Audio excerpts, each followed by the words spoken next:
Guys, welcome back to the JRNY Digital Marketing Podcast. I'm joined by Gerard Doyle. He's the founder of Fractal, and he's also very experienced at marketing. That introduction was so butchered, but I'd probably let him explain a bit more about his experience.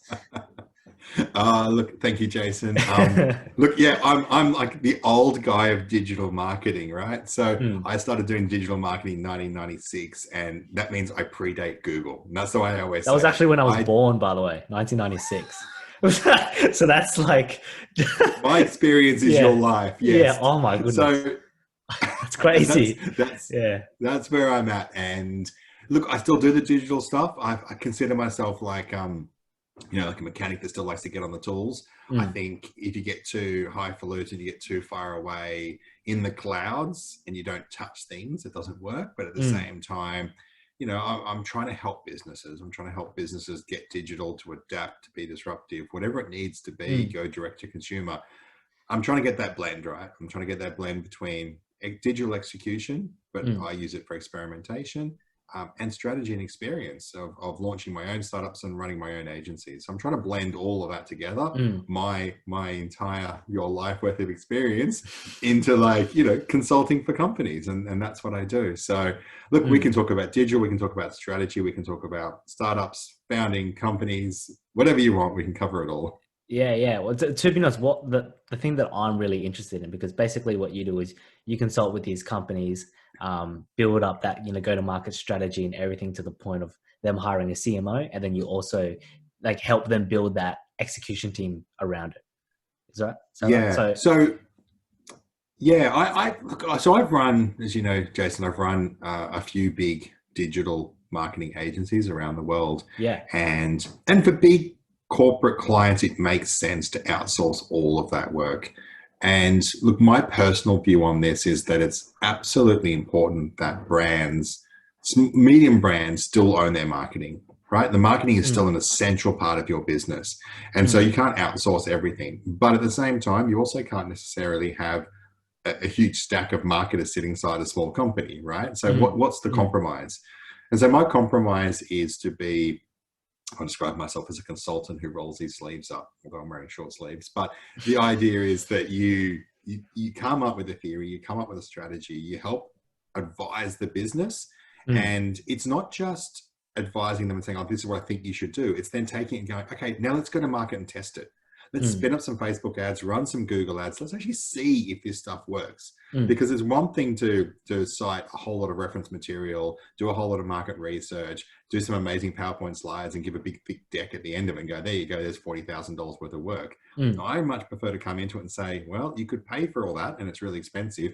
Or how's about we just keep it really lean? Let's go into market, see if something sticks, and then let's go. And if it does, let's scale it. And when we've scaled it and it's at a point of repetition, then let's hire the people. Let's bring that skill back in house, and you can own your marketing from end to end.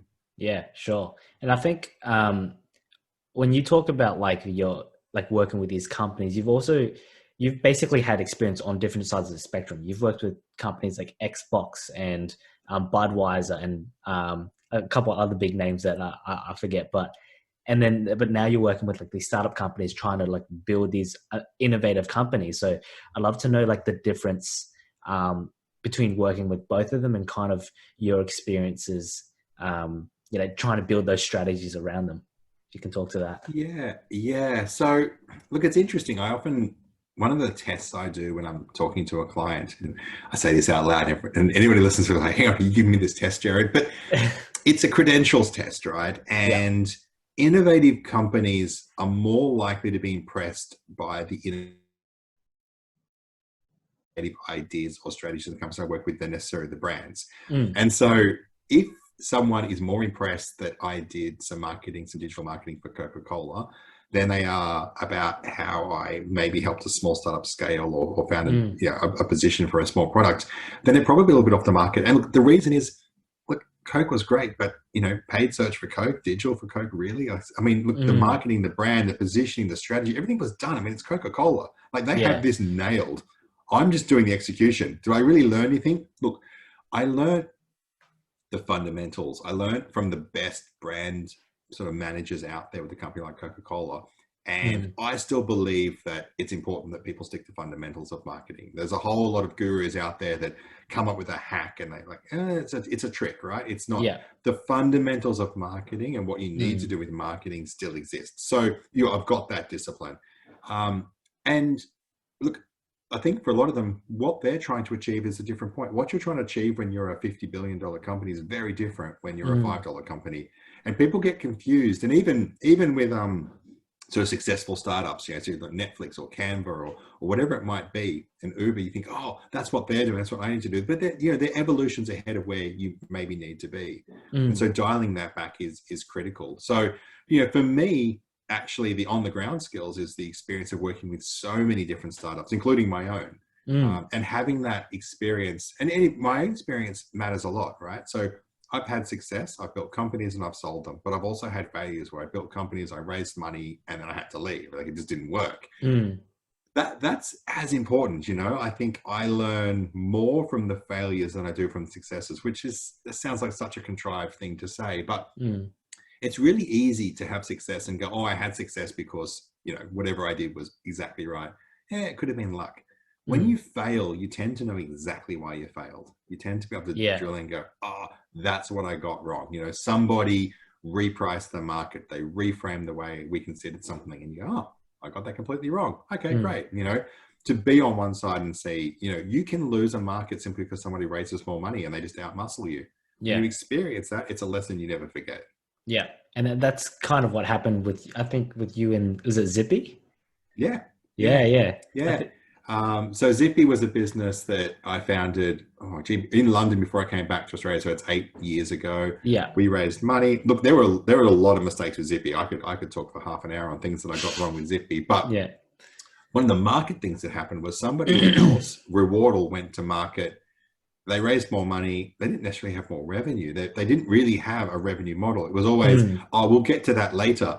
Yeah. But when they go to market and say, hey, you can have the same product for free, what are we supposed to do? I've got salespeople out there trying to sell a product, paid, $20 a month. Someone else turns up for free. Well, you lose. It doesn't matter that their business is wrong as well. You just lose.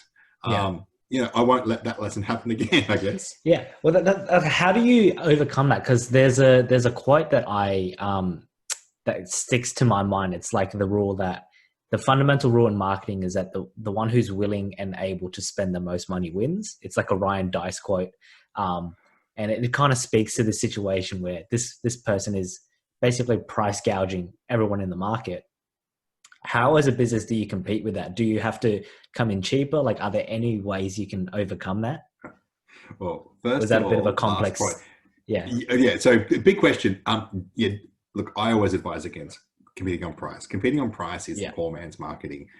You don't want to do that because at the end, there's only one winner. Only one company can be the lowest. Everybody else is more expensive. So don't get into a price war. Yes, we can look at examples like Amazon who win and win big. Great. But there's one winner. Lots of people who die along the way. Getting back to what you're saying, like, what do you do if someone comes in with more money? Well, you got to work out a strategy to survive, and you generally have to find a strategy which is to niche down, right? So the best way to counter that is to be niched.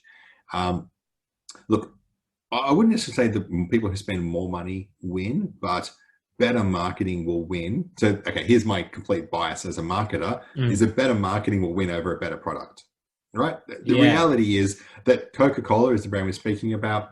It's not a better cola drink. It just isn't. It's just a better brand. You know, even Coca-Cola's internal testing against Pepsi showed that Pepsi was a preferred taste in blind test from Coca-Cola customers. Straight up, they knew their product wasn't as good. They brought out new Coke, people hated it. You go, okay, so branding, marketing wins. Is more money better? Yes, there is a point where you can just crush competition. However, we live in a world where the generalist and so it takes a broad view of a market, can always be beaten by people who are niched in a market. So whatever market you're in and you go, okay, that's cola, but we're going to be high performance cola or no sugar cola. You can see how you can break those things down. And then you can be the uncola. So I'm going to be the caffeinated lemonade, or I'm going to be, the caffeinated water, or whatever it happens to be. You can break these markets down. That's why these FMCG brands have to produce so many different lines of products to compete. So you can always find a niche. And so, you know, if like Zippy was a loyalty rewards thing for small businesses, great. What if we just did it for cafes, or we just did it for butchers or hairdressers? Yeah. Just the art or the act of saying that you're a specialist for that makes a difference. Yeah. And look, you know, to talk about like our disciplines. So we started, so my personal professional branding is that I'm a startup marketer. That's generally what I do. I sort of say to people, okay, there's lots of marketers out there. If you're going around Brisbane or Australia, there's lots of marketers, and you go, oh, you know, is Gerard the best or the worst? Well, maybe. It's all debatable, right? I'd like to think that I'm pretty good, but there's always going to be other people around. And you put that on one axis of a positioning chart, and you go, okay, there are big agencies who've got way more budget, more staff, and can probably burn money for a lot longer than me. All right, let's take another axis and say, okay, startups. So marketing, okay, Gerard's on the curve. I like to think I'm up the top of the line, but yeah, maybe I'm midway. But the minute you draw another axis on this positioning map and that says startups, then you go, okay, who has founded any startups, let alone 3 startups? And who's worked with startups exclusively for the last 3 years, et cetera, et cetera? Well, there's pretty much only Gerard left, you know? So there might be other people with more startup experience, great. But as a marketer, they're way over here. And so I've created a position for my place in a space to say, if you're a startup and you want to do marketing, Gerard's the best. Now, that sounds arrogant to say it, but that's the thing. And so am I the biggest agency? No. Am I the best at digital? No. But the combination of marketing and startups in, you know, Australia, probably, or definitely Brisbane, I'm the guy because I've got that experience. And so, if you find yourself in any business, be it marketing or you're running a product or whatever it is, and you can create a second axis and say, okay, look, there's lots of cafes, but I'm the only, you know, I specialize in vegans, or I'm the high protein cafe, paleo cafes. Like, these things exist. And then you go, oh, you win. You win that market. When you're the protein cafe and you're right next to an F45, and then on the other side, there's just a Starbucks. What do you think all the F45 trains are going to come out? Are they going to go to Starbucks or go to the protein cafe? Yeah. They're going to go to the protein cafe. And so I think that there's something that people need to realize, is that people are willing to pay a premium for something that's like specialized and like, you know, specific to their solution, right? Like, and not only that, the trick of marketing for a lot of this is just to say that you are.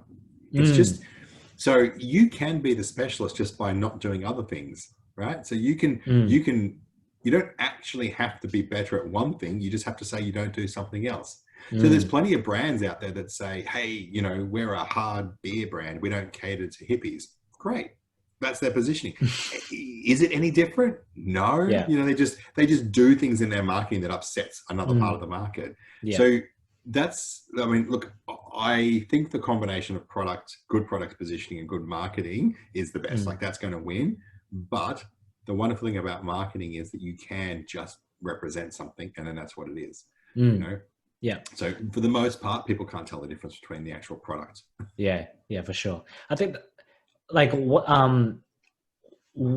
happens though if you are in the exact same niche as another business, and then, like, how important is speed in, like, you know, getting your message out there? Because I think that I read a very interesting, like, I think it was a post. I think it might have been your post or something, but you mentioned, like, it's not about like first move advantage. It's actually about speed and getting your voice in the mind of the customer first, right? Because once you've basically positioned yourself as that number one player, you are no longer in competing with anyone else. You've basically got that position. So how important is speed in this whole equation?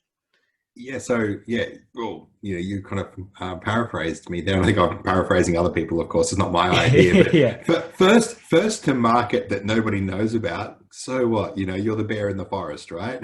Look, I was first, but no one knew about it. So it is about being first to market and making enough noise that people know about it.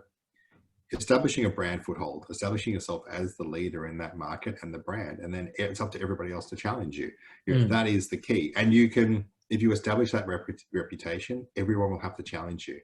And, you know, it's different. It's different to defend a position than it is to be a challenger. So it's perfectly viable to be a challenger in the market.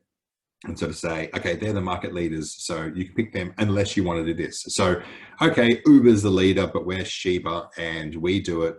We have female drivers and female passengers. Awesome. You've just carved that out. I think that's, I was chatting to someone yesterday about koala mattresses, and it's the same kind of thing. It's how do you position? So you pick a fight with IKEA. IKEA is huge. Yeah. You pick a fight, you carve out a market. And then what happens is koala became the leader in what industry didn't exist, but now the bed in a box. And so they have to change. They can't pick as many fights now. They now have to defend that position. So to answer your question exactly, look, the best in any market, in any niche, wins a disproportionate amount of any industry. And so that represents itself in the chap called ZIF. I can never say it over a microphone, but ZIPF. Zipf's law. And Zipf's law states that at any fluid competitive market, that the winner of that market will win a disproportionate amount of it. And he came out with this idea that in a fluid market, an open market with enough competitors, I think it was about 15% of the market will go to the number one player, the winner of that market. And second place will get 7.5, and third will get 3.5, and then it's 1.75. And you just, basically it's a curve and it just drops away exponentially. So each position of the market wins half as much as the position before. And so it's not winner takes all, but winner takes most. And the problem is that people too comfortably sit back in position 7, taking a small slice of a market, when they'd be better off saying, hey, let's redefine the market, make it smaller and take a big slice of that. And the best way to visualize that is to go, look, if you're looking for someone to do, I'll talk about myself again because it makes it easy. If you're looking for someone to do startup marketing, you want the best, right? So if you, Jason, you go out and go, someone goes, I've got a startup, I need some help with some strategy and some marketing, who should I speak to?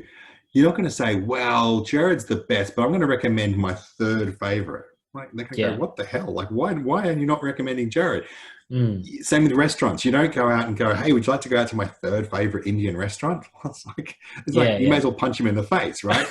Everyone assumes you're saying the best. I've already put the qualifier, which is Indian. Yeah. Let's do that, right? So, but if you want to say, let's go out to my favorite cheap Indian restaurant, it's mad value. That's great. That could be the same one that was your third favorite Indian, but it's also cheap, right?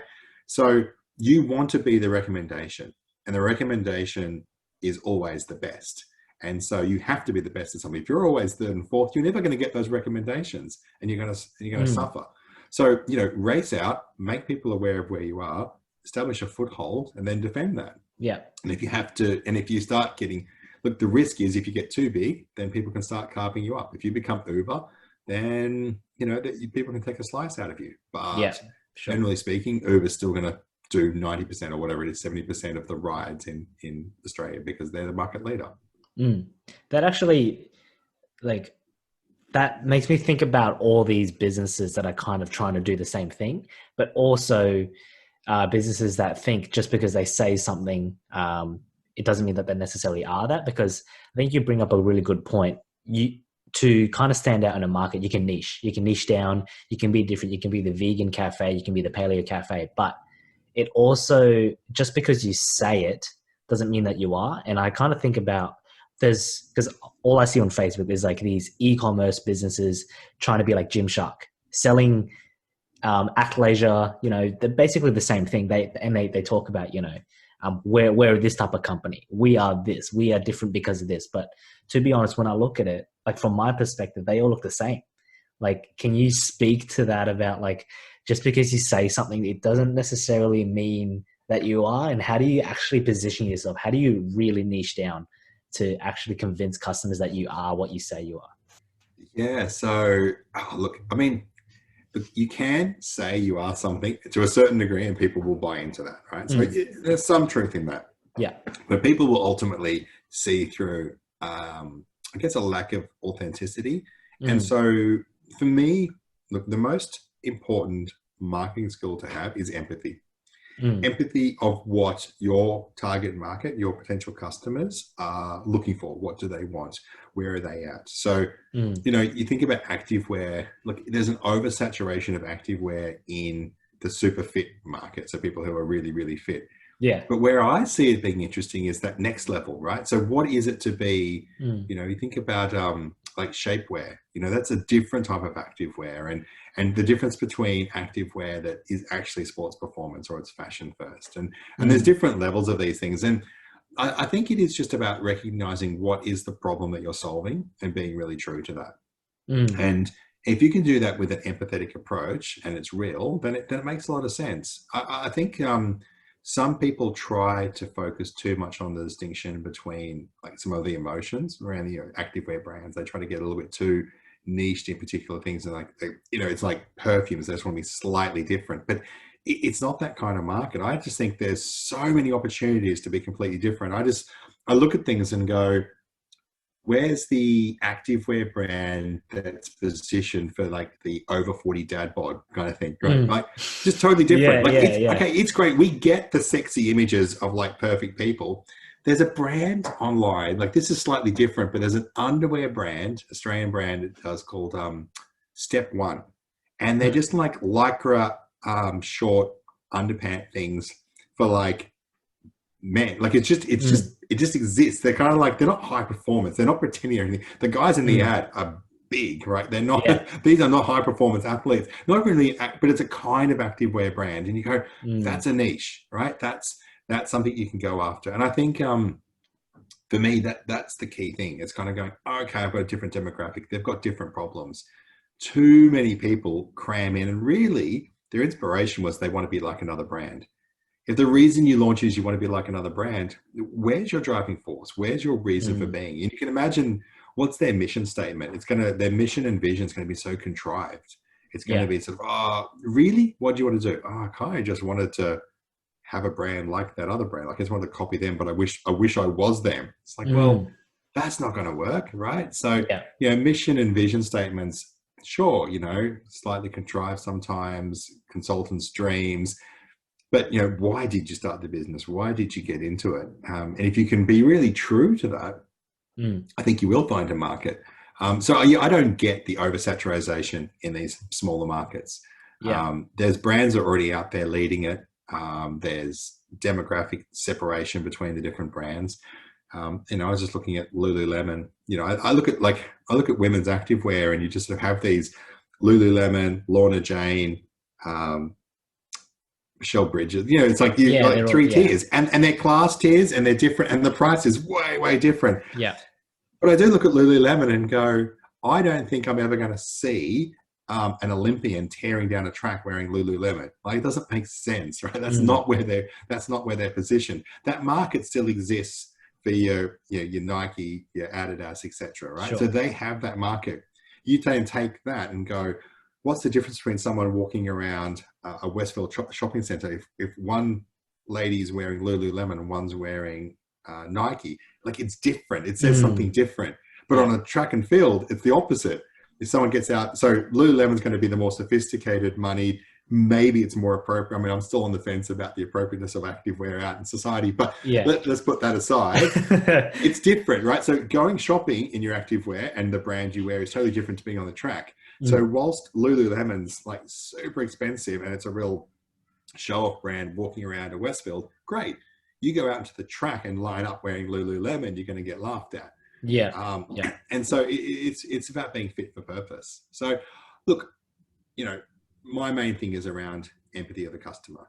Carve out the mission, understand really what they want to do. I think if you can do that, you can be right. But too many people try to copycat, and I think the problem with the copycat is that people believe, getting back to Ziff's law, is that, I'll just get 1%, right? All these brands are 1%. And it's like the 1% marketing fallacy, this idea that, just 1% of people buy my product and not all these other activewear brands, then I'll be rich. And like, yeah, but why that 1%? Like, people don't just trip over and fall in and go, look, I've added it to my basket, I may as well buy it. That doesn't happen. So why did that 1%? So if you do happen to find that 1%, find out who they are, and then make that your business, and then become the leader, and then expand from there. And look, the reality with brands and expansion is that, there isn't, I don't believe, a brand out there that didn't start in a niche. So, we've spoken about Coca-Cola, we've spoken about Nike or Adidas. Look, they all started super niched. And then as you win that really engaged evangelistic market, you can expand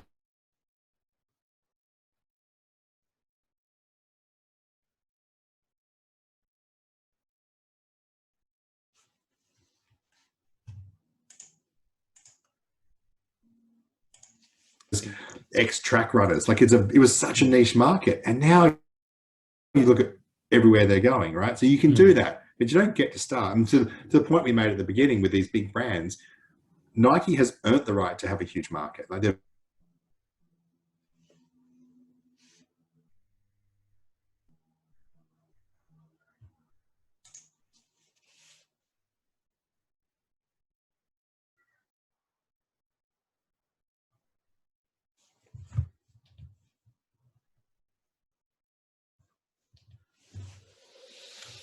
lost you there, Jace.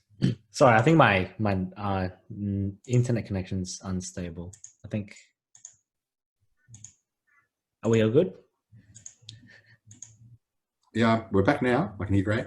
Yeah, I think it might have been me, to be honest. The internet connection is a bit unstable. Sorry about that. I think it cut out for a bit.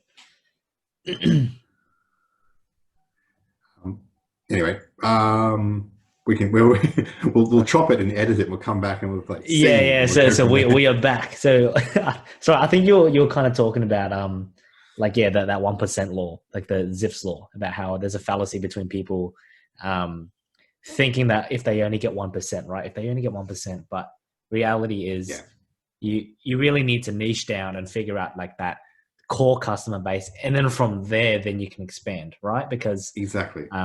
I think even like Gymshark, I think Gymshark's a really good example because they recently became $1 billion company. But essentially what they were doing was they came out to the market and they wanted to develop a product that was like fit and like tight for like those really fit people. I don't think there was a product around like that, especially not using e-com.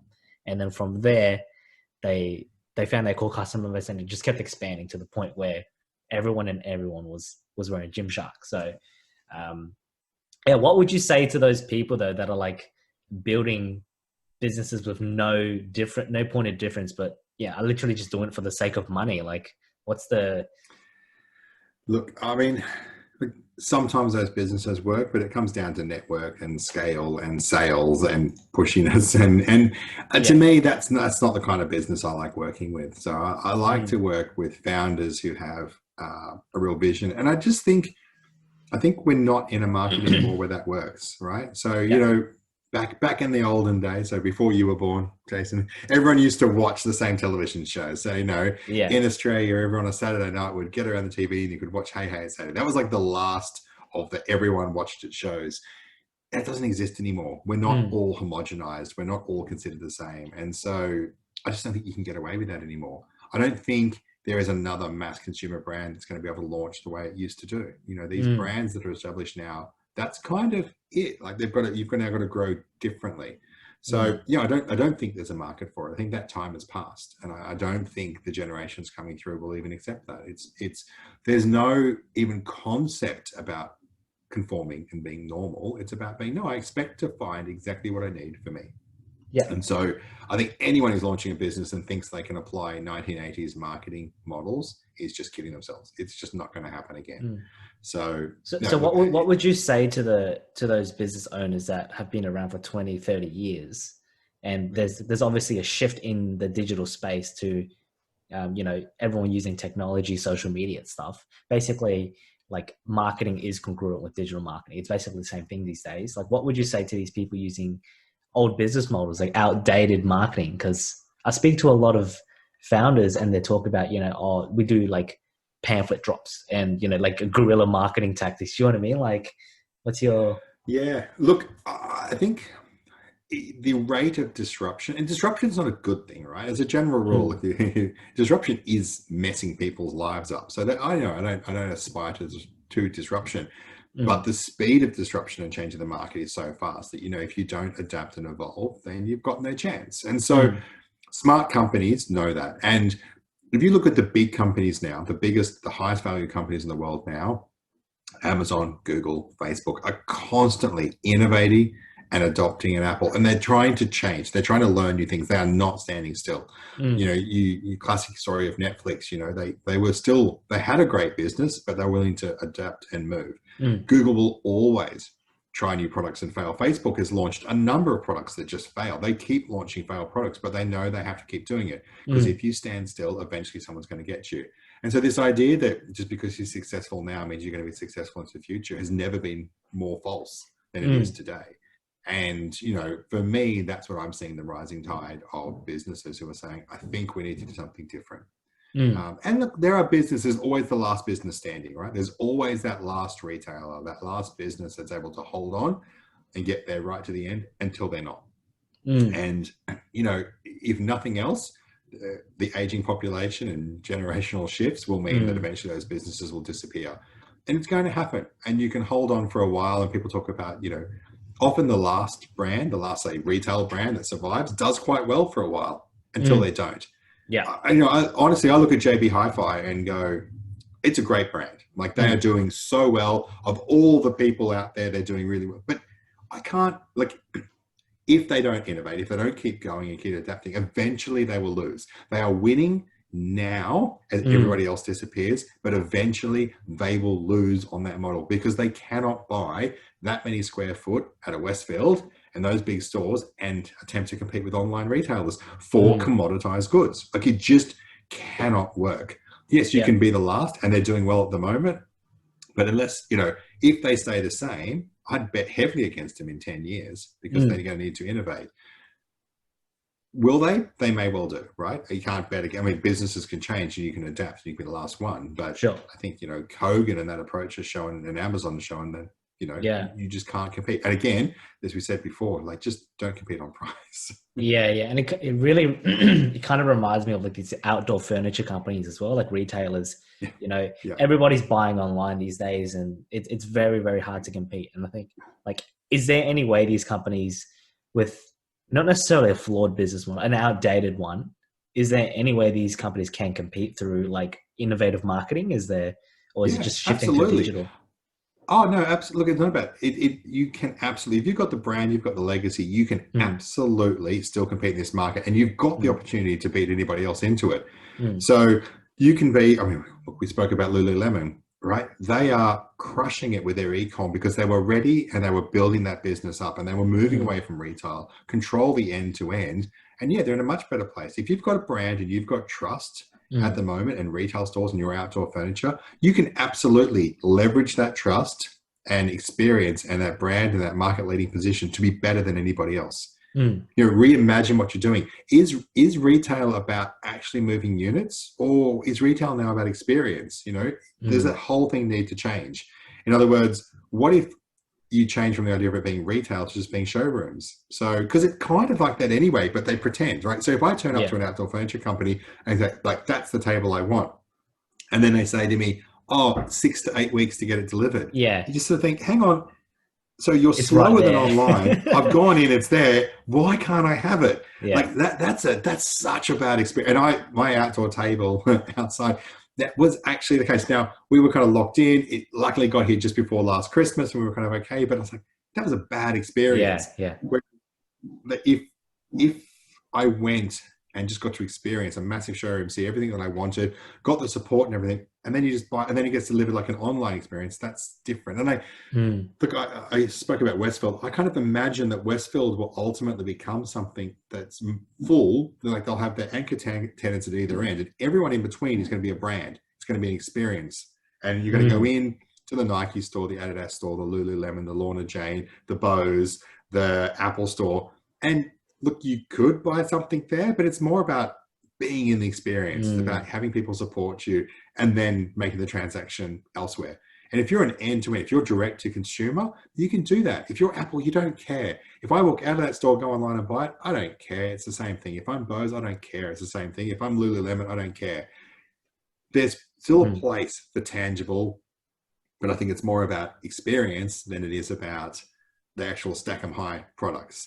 And I think you can, if you're in that position, you've got the brand, absolutely you can do something with it. But it's really hard if you're a publicly traded company, you've got margins you've got to hit, you've got a model that's baked in, and you haven't got a culture that allows for flexibility and innovation. It's like, let's just keep doing the same thing because it kind of works. You just slowly spiral and then it just disappears. And that's the thing, right? It's about staying in your lane. If you step outside the lane and you're wrong, people smack you in the head. It's like, so that people don't take the risk. 100%. And I mean, not to mention like the massive lease, like overheads and stuff. It's like extremely hard for these businesses to operate continuously. Like think like well, Toys R Us and stuff like that, for example. You know what I mean? Like these companies, you know, what happens when you don't shift and innovate? Then you can definitely like spiral out of control, kind of thing. Yeah, I look at a company like Toys R Us, and I think, well, why would I go? I think a big part for a company like that is if you know exactly what you want, someone else is going to sell it to you cheaper with a margin, right? So if you want a particular toy, a particular remote control car, whatever it happens to be, someone else is going to sell it cheaper once I know what it is. So what do you do? Like, where is the value add? And I think, look, there are some toy shops in London that are absolutely magical, and it's about the experience. And so for me, I mean, if I was, off the top of my head, if I was walking into a toy company, I'd be like, well, it's about the recommendation. It's about the gifting of toys. So who buys the most amount of toys? It's usually gifts. And so it's like, Jason, you probably don't know the perfect toy for an 11-year-old girl. But at some point you might be kind of out there doing it. Will you pay a premium for that advice to make that happen? Yeah, probably. Yeah. Like you'll probably do that, right? There is a value in someone helping you find the right toy for an 11-year-old niece, right? Until you've had that experience. But even if I look back and go, as my kids grow up, I kind of forget what they wanted as well. So there's still value to be had. There's still advice to be given. But you've got to be willing to change. And I just can't see how that's going to happen. I just don't think we're in this, sounds contrived to say it, but like the information age. I mean, it's like anyone can find this stuff. It's not that hard anymore. Yeah. And I think we've been talking for a while, so I'm going to wrap it up soon, but I think I'd want to end it on one last thing. Can you like innovate, build that brand and everything without a budget? I think that's a lot of startups in that same scenario. They obviously don't have the ability to spend a lot of money on, just running some Facebook ads. You know what I mean? Like they're in bootstrap mode. They're trying to get their product off the ground. Can you like get your foot in the door, really like solidify your place in the market without any budget? You have to have some. Right? Yeah. Okay. Even spinning up a Shopify store, like by the time you pay your fees, your dues, you have some budget. You do have to have something. Can you do it without mass media? Yes, and you probably should. You probably should do it that way. So I think what I would say is work out the most budget. Find some budget, find the smallest possible niche you can, and then be a really, really big brand to that market. So, I don't care how many times you have to slice the market down. You just want to get to a stage where you go, this is the market that I go after. And to those people, and it might not be many, I'm the most important thing. And then you don't need much budget to go after. You need something, the days of organic reach on Facebook are long gone. Instagram's quickly disappearing. Maybe you can do TikTok, but let's be realistic about it. Like it's going to be a very fragmented market. Sure. Look, you need some, but you can be a big brand in the eyes of a very small number of people. And if you can pull that off, you're usually going to get a foothold. Yeah. And then you can just start expanding from there. So like whatever your niche is, whatever your target market is, if you're struggling to make enough impact in that market, cut it down. I'm still yet to find somebody who's niched down to the right level with still a viable market. I've had people in a market that doesn't exist, where like 0 people are interested. That's happened to me before. My clients turn up and I go, there is literally no market for this. Yeah. But for most people who have a market and they know people are buying, they usually can afford to niche down more and find some efficiencies. For sure. That's really good, Gerard. I think we'll probably leave it at that. If anybody is interested in, marketing for their startup or, trying to build their go-to-market strategy or something, where can they find you? So my company name is Fractal, fractal.com.au, but that's just a name. Really, it's me, Gerard Doyle. LinkedIn is the best place. I tend to post most stuff there. I've got a podcast, Fractal Marketing. You can hear more of my ramblings on that. But honestly, reach out on LinkedIn, say I listened to you or I saw you chatting to Jason. That's good enough. I won't block you and report you for spamming and connecting. And then I'm always open for a chat with a business owner. I'm always happy to have that non-salesy Let's have a half-hour chat and talk about something, because I enjoy what I do. Like, I love these chats. I do it all the time. I just need to sometimes make sure I get paid for it. But if I didn't need money, I would do this all day long for free. For sure. Same here. I think we're both in the same bucket there. So awesome. All right. Thanks for your time, Jared. Appreciate it. Cheers. Cheers. Bye.